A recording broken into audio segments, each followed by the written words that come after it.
I have to set this up for everybody listening because they won't know the dynamic that you two have. And the dynamic is that Glenn hates Jay.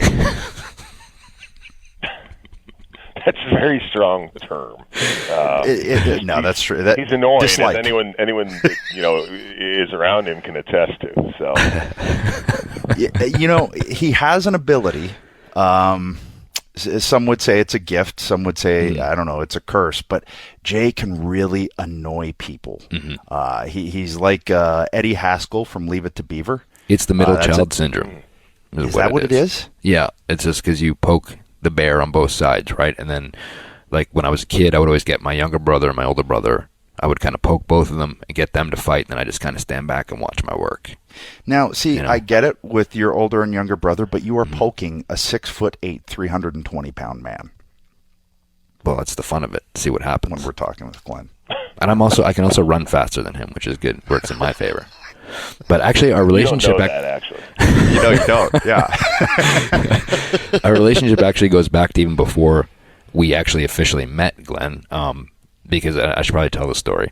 That when a good story. When Adam first started with WWE on the road, I was probably 6-8 months behind him coming in. And I remember for whatever reason, I started having this recurring dream/nightmare about you, and I'd never met you before.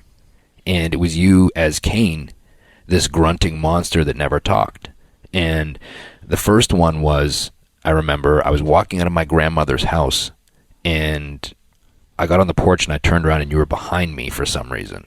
And you were grunting at me, and it scared me. And I'm a grown man, by the way.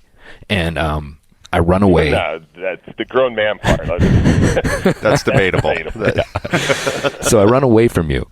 And I run down the block, and I turn around and realize that you didn't catch me. And when I turn back around, you were standing in front of me. And you ripped my arm off and started to beat me with my own arm. And I thought to myself, well, how am I going to get out of this situation? This guy's beating me with my own arm. So what do? I think that I'm going to kick you in the knees to kick your knee out. I go to kick you, but you move, and I accidentally hit you in the nuts. And then you screamed like a girl. You went, eek, like this really high screech. And that's when I ran away, and that was the end of the dream. And the next one was, I was somehow walking backstage at Raw, and you were coming down the hallway the other end, and for whatever reason, you randomly threw a clothesline at me, and I ducked it. And you looked at me and you were like, doing your Kane stuff, and you were mad that I ducked your clothesline backstage.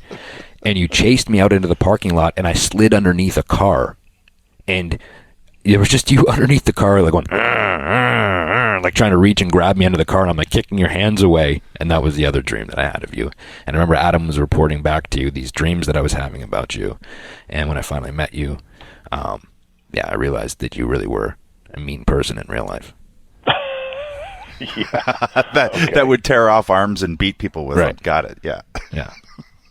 Yeah. Okay. Well, it's just nice to know that you were dreaming about me before you ever met me. Right. Yeah. There's something to be said for that, right? Mm-hmm. I think it was foreshadowing how close we become in the future. Now, let me tell you a story about Jay. Yes. Jay and I thought we were friends, and hadn't seen him in a few months because we were on different shows, and I forget where we're flying to, but Denver. Walking through, we're in Denver. I'm walking in the Denver airport, and anyone that's ever been in Denver, they have this really long concourse right in the middle of the airport, and I see Jay, and I'm all happy because I haven't seen him in months. So he's like, "Hey, how you doing, man? Hey, Jay, it's good to see you, man. How's everything going? Great. Hey, would you like to grab something to eat?" And I'd actually had just gotten something to eat because I had to catch my flight. I'm like, "No, man, I'm sorry, I can't. I just had something." Out of nowhere, he just punches me in the stomach and then just runs away laughing in the middle of the airport. For no reason. And then I hear down the corridor. Why would you do that to another person? And then I hear yelling down the corridor, "You're such a dick!" as I run away, which was great. Yeah, a person that you supposedly like. That's how you treat them. I do like Glenn. Yeah. Yeah. We should probably tell the other story about when I walked in on you sleeping in the locker room that time. This is a really good one, actually. So I walk in this. We're at a live event, right? So it's kind of more relaxed than being at a TV. So I walk back and I walk in this dark locker room, and Glenn is sleeping on the floor, like in his Kane outfit. No, I was stretching actually. No, I thought you had your eyes closed, whatever it was. So I go over and I stand over him, and he's on the ground, and his eyes are closed, and he's like in this really peaceful moment. And I had this bottle of water, and I'm just sipping this bottle of water. I'm standing over him. He has no clue I'm there, and I'm just looking at him like, I don't even know why I did it. I just dumped some of the water on his face. What?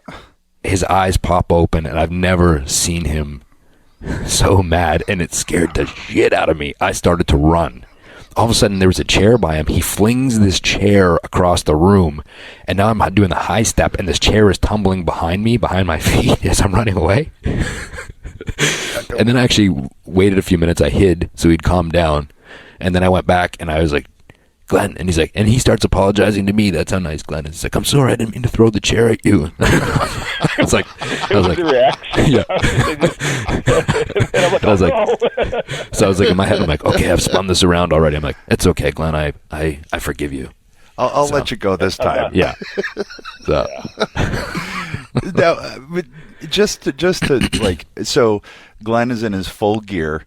Yeah. Basically, where you walk in on Kane Yoga and you decide that dumping water on this huge human being is a good idea. What is not firing in your brain? Well, when the water was on its way down is when I realized this isn't going to be good, but it was too late.